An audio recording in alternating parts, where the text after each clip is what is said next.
That's definitely one. There it is! Round.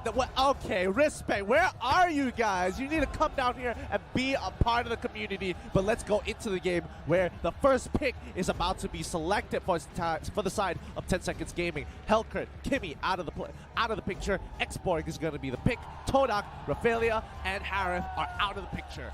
We saw that Xborg coming in for 10 Seconds Gaming Plus yesterday, where they just went on that jungle raid, stole every single thing that they have on the table, and now Grok will be taken in for E1. Very good opening coming in from TODAK here. Grok, solid pick overall. Doesn't matter what comp you have a Grok, you have some form of control of wave clear and early game pressure. Masha here is where it gets really interesting. They're kind of telling you, okay, we have a split push component. What's going to be our 4? We're going to let you decide. Kufra going to be the first pick. That means Gushing is not going to be exactly the best mage going into this, so they might want to pick up the Lunox for themselves this time around for 10 Second Gaming. Ooh, Wow. Selena! I like the aggression.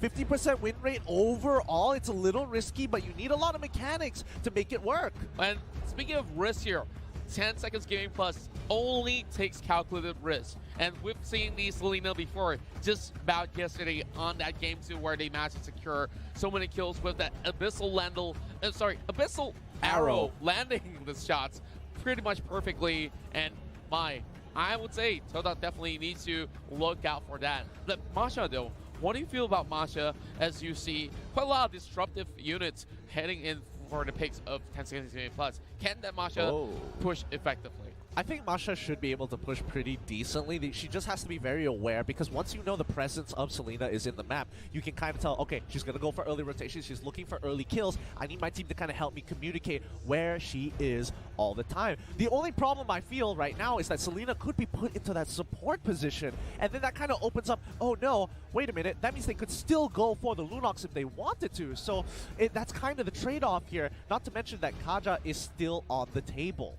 I definitely would agree with that in that sort of sense, where that's sort of like a flex pick right here for 10 Seconds Gaming Plus, because Kufra could still play support, that sort of a core tank in that sort of sense, and Selena, I would still prefer her going on that DPS threat in that sort of sense though, but is that sort of a pick where they're just going to be focusing on a whole lot of that team fighting style heading for TODAK's side here, and TODAK now is going for that Lolita ban just to negate that meteor shower from landing. Yeah, I think getting rid of the counter pick is smart here. The only downside I see from this is the fact that, you know, Selena's on the table. There is the one to kind of just tank it with the Guardian's Bulwark to just not have to worry about it. Cho being the pick, coming in from 10 Seconds Gaming here. Again, a lot of flicks, but we need to know who it is so we can kind of determine what the team composition lineup from 10 Seconds Gaming is. But so far, Chiku locking in that Granger, it's looking good. Wow, looking well indeed.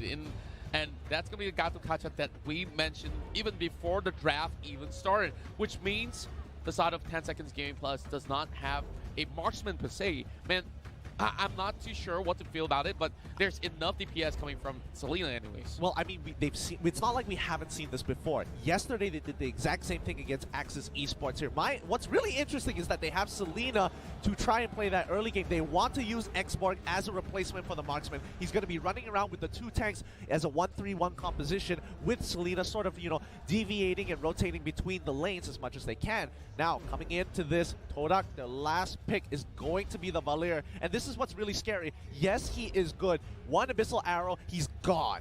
Yeah, not only that, there's so many of all these units that can actually dock the backline. You got the Kufra, you got the Cho, got to Kacha for sure. And Xborg, we know Xborg to be great. You can just easily dive with that Figuraga armor attack anyways. And Selena always being a little bit more sneaky in her approach. So in terms of that draft that you just saw here, which one would you actually root for? Because for me, I look at TODAK here. They got that solid new meta sort of style going on, and they got a whole lot of key picks, but so does 10 Seconds Gaming Plus. I mean, I'm just like, I'm just scratching my head because, hear me out. it's a 1 in 4 composition for TODAK, where the 4 is looking to kind of siege the opponent. They're using the Valir as well as the Chang'e to kind of push them off towers, look for those bigger objectives. But the problem is with the 1-3-1 composition coming in, and from the side of 10 Second Gaming, that Kufra is going to be so huge. If he finds an engage or an Abyssal Arrow lands on one of the key targets, Chang'e, Valir, that could crumble. They have a great engage option to deal with this siege. So the question is, which one of the win conditions is going to come online first? And I think it's like a good 50-50 here. Yep, and speaking of 50-50s here, for the fans, they're definitely ready for this game one to just unfold. But speaking of that sort of a point that you just made there, who's going to come up online first? I feel like TODAK, their strength will only lie from mid-game onwards. Early game, that's true. Maybe it's really based on how the Grok's going to be setting the tempo up.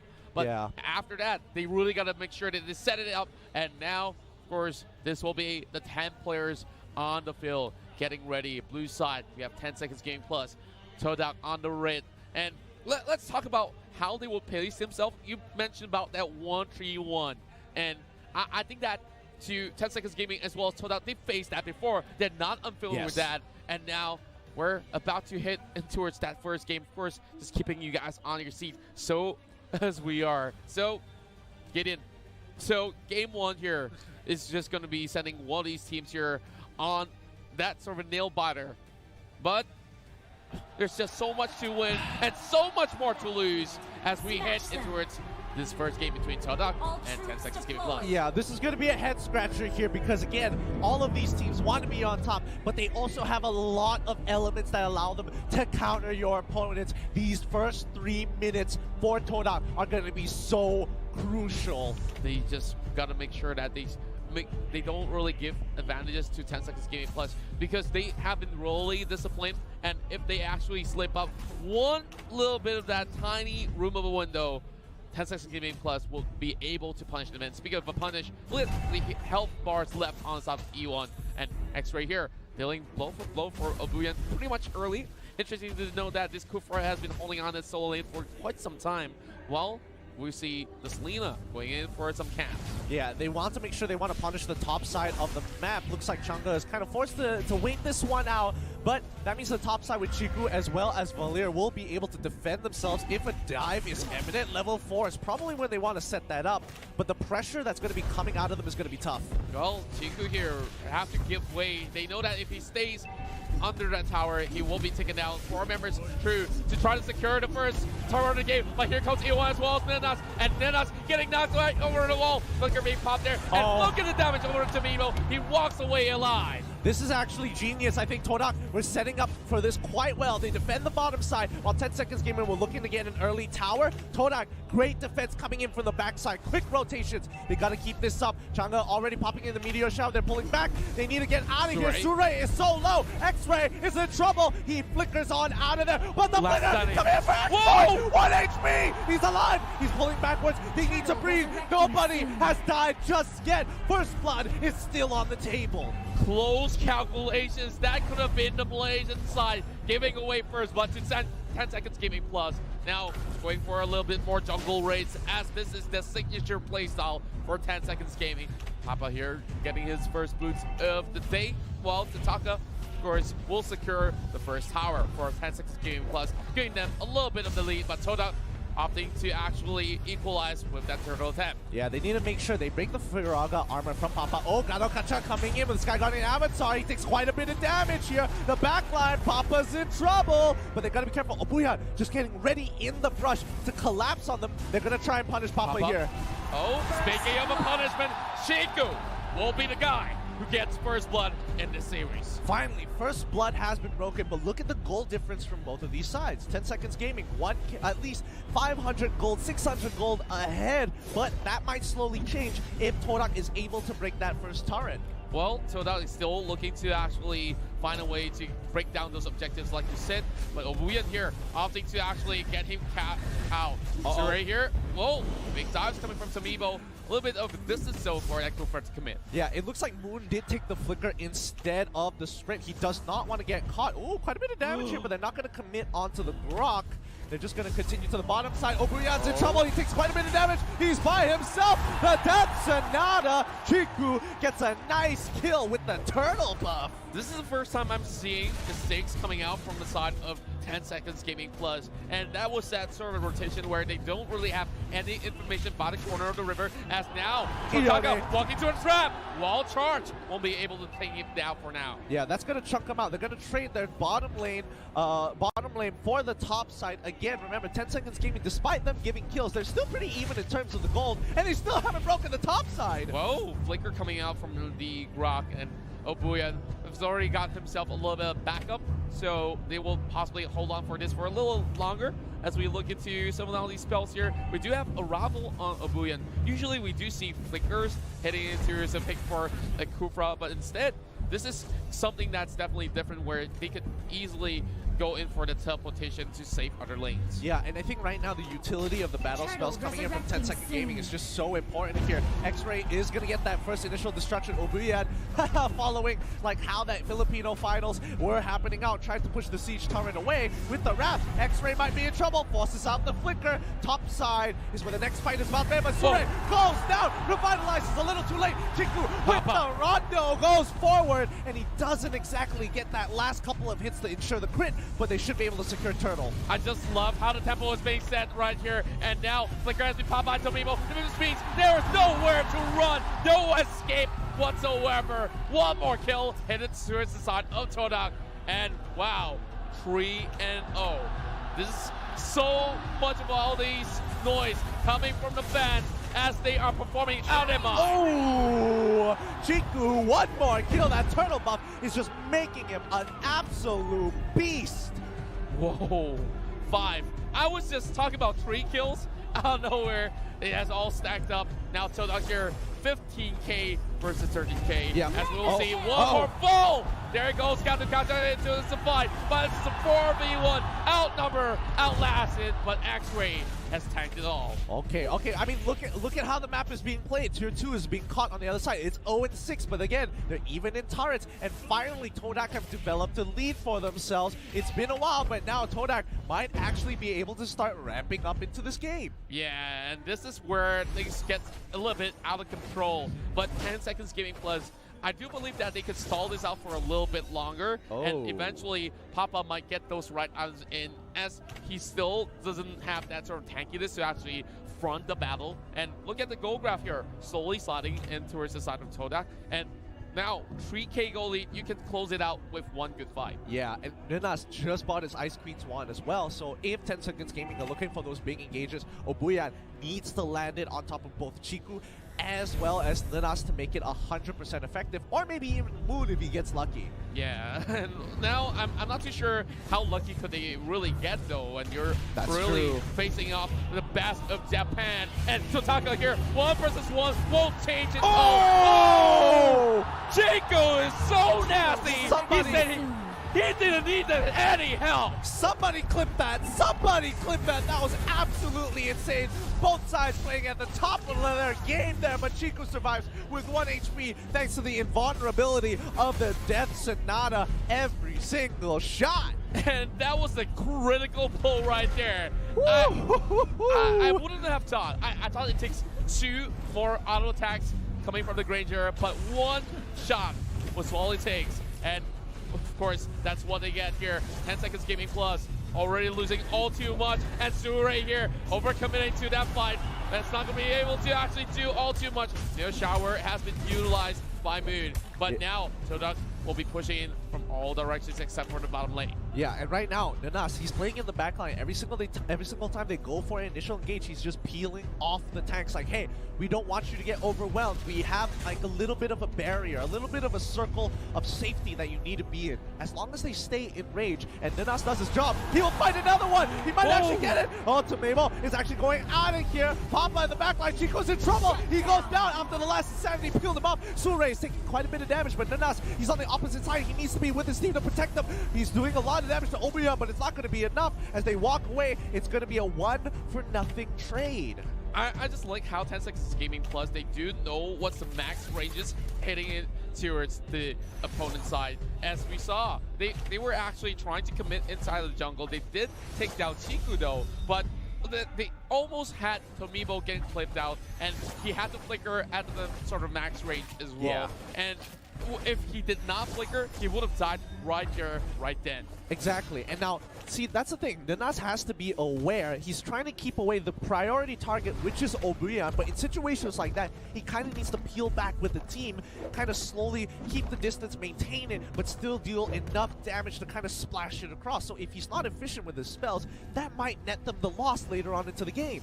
Efficiency is definitely of utmost importance. A missile arrow lands. E1, the only one alive right in the middle. But E1 survives with the wall charge. He hits right outside. And X-Ray here turns it around, tries to get one kill off. There's immortality as well, so he will go in to revive himself. And now, First Lord already appearing. Wait, Chico on the bottom side. He's trying to get rid of this inhibitor. They're looking along. They're all recalling. They have to take this out. Masha, she's going to be running all their way. She can solo this Lord, but she has backup just in case.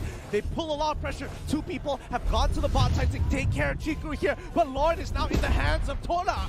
2 versus 1 over bottom side, which means that 10 seconds gaming plus might have to give out away this First Lord as they go on the reset once more. Chiku only being brought down to 40%, but TODAK already getting shredded to pieces by only a Grok. They don't really need to actually overcommit this, and they understood all too much. Chiku still on the push, so TODAK can get either one of these objectives. Looks like Chiku just get initially taunted, but he has to back away. But now Lord is in the hands of TODAK. There's nothing they can do. They get a kill onto the Joe, but on the opposite side of the map, Selena did get the initial kill onto Chiku. This is going to be A-okay. They just need to push slowly. First Lord of the game. Up the day for TODAK here. 3-11 score. TODAK are in the lead. They need to make this count. I'm not too sure right now what 10 seconds gaming plus could possibly do, because they're pretty much under level at this point in time, and Chiku is that beast that's standing right before their eyes, and they could not even get anywhere close to actually finish them off without stacking at least 2 units or 3. I think argument. Oh no, Papa, the Karaga armor is being broke. Obuyan needs to block. They need to reset right now. They need to reset because 10 seconds gaming will be able to respond to the waves. They've cleared top, they've cleared middle. Now it's just the Lord. TODAK, they want to slow this down to allow Chiku to get there quicker, but 10 seconds gaming, they need to cut off rotation paths and quickly as possible destroy that Lord. E1. Every single time he is slowing down this wave. This is genius. This is definitely a stroke of genius instead of luck. And here comes the Lord hitting down the bottom side here. Moon trying to suppress them with a little bit of that chunk of damage getting out. And here comes Ewan crashing right in as the Krupa is the first one to fall. And there goes Papa here defending for their life. X-Ray tries to flicker out, but that will be a great catch coming from TODAK. And now Ewan getting surrounded, and there's only going to be Moon trying to shut them out with a mirror shower, and it's too little too late. 4 members taken down from the side of TODAK, and 10 seconds game plus. Hang on for dear life. It was a risky 50-50 there, but 10 seconds gaming managed to come up on top. The Abyssal Arrow onto Chiku, stopping him getting the second and third shots of the Death Sonata. Made it actually a huge difference there because of a lot of the damage comes from both Moon as well as Chiku. Yep, and looking at that fight, how they actually initiated was really hard to actually follow up to begin with. Let's have a look into the instant replay brought to you by U-Mobile. Look at that go. Like, they were in between and torn apart, split into 2, and there's nothing much that Moon can even do because she's so far away. Yep, and look at Tomibo. Like, the thing is, he finds these angles, he gets chunked out. The last Insanity just clipped at the very edge. I mean, TODAK have to be so much more careful here when they play out their fights. They got a little too greedy to get that inhibitor. Yes, they did get it. However, they lost so many members, and now they have to wait for the second Lord. This is their last window to end the game before 10 seconds start catching up. Well, we're already seeing them close up a little bit of that sort of the goal lead that they had. It was more than 10k goal difference, but here comes TODAK here, getting shredded for a little bit more. But TODAK does not have to worry all too much because there is his allies backing him up. Yeah, agree. I definitely agree. But like, give it 2 more seconds, he would have died there. Masha is an absolute beast right now. Chiku just bought the Berserker's Fury. 10 seconds gaming. They're 8K behind actually, and that's what's scary because you're seeing like carries like Chiku picking up their big boy items, their final items to really set them apart from 10-second gaming. They need to land their damage. If they get caught by an Abyssal Arrow or a Last Insanity or maybe even TODAK in the back line and get one shot, it's over.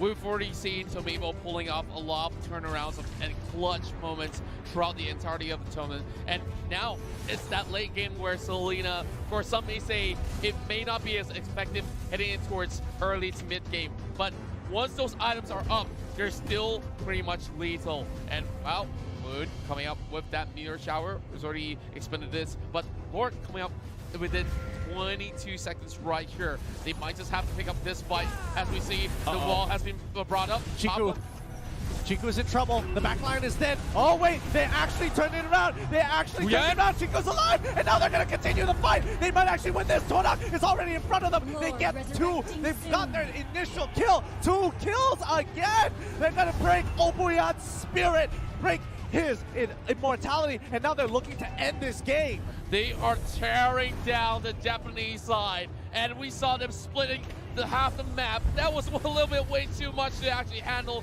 for the Japanese team. And wow, they also went to chase down Moon, and they could not even get anywhere close to that. Papa now trying to actually keep TODAK members right here as X-Ray is soloing that Lord. And here comes Papa popping out the last insanity. Sirius is going to be charging at the back. They know that this is a lost cause. But the wall, the Great Barrier has been brought up.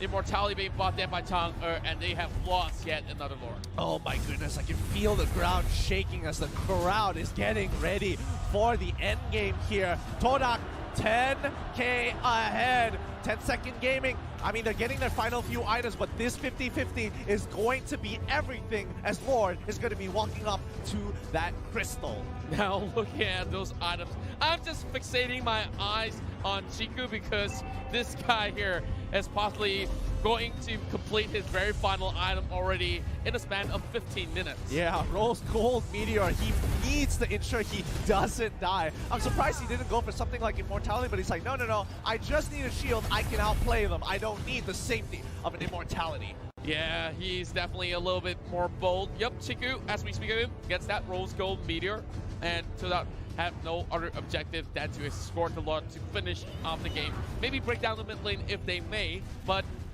10 seconds game plus, they need to get prepared for this. One Abyssal Arrow lands onto the unit with Immortality. Doesn't really mean too much, but there's just so many safety net for TODAK as they have already gotten all the sort of lead that they get, and here comes the battle. Suray, he's in trouble. Obuya gets to the backline. Moon is in trouble. He quickly uses the Windsor Truncheon. They're making their way forward. The Nas, he's peeling them up, and Lord is in trouble. They lose mid-turret. Chiku sees the opportunity. Masha in the top side. He breaks it all the way through. He wants to get to the crystal. The Death Sonata chunking out to Mabel. They get a mega kill. They're walking in to win this game. TODAK take game 1.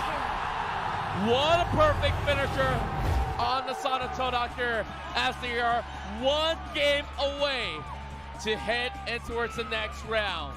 10 seconds gaming plus, did not have any replies at all. We see this Masha on the top lane, the Ranger over a mid, Lord and the rest of it being escorted, and they've just got all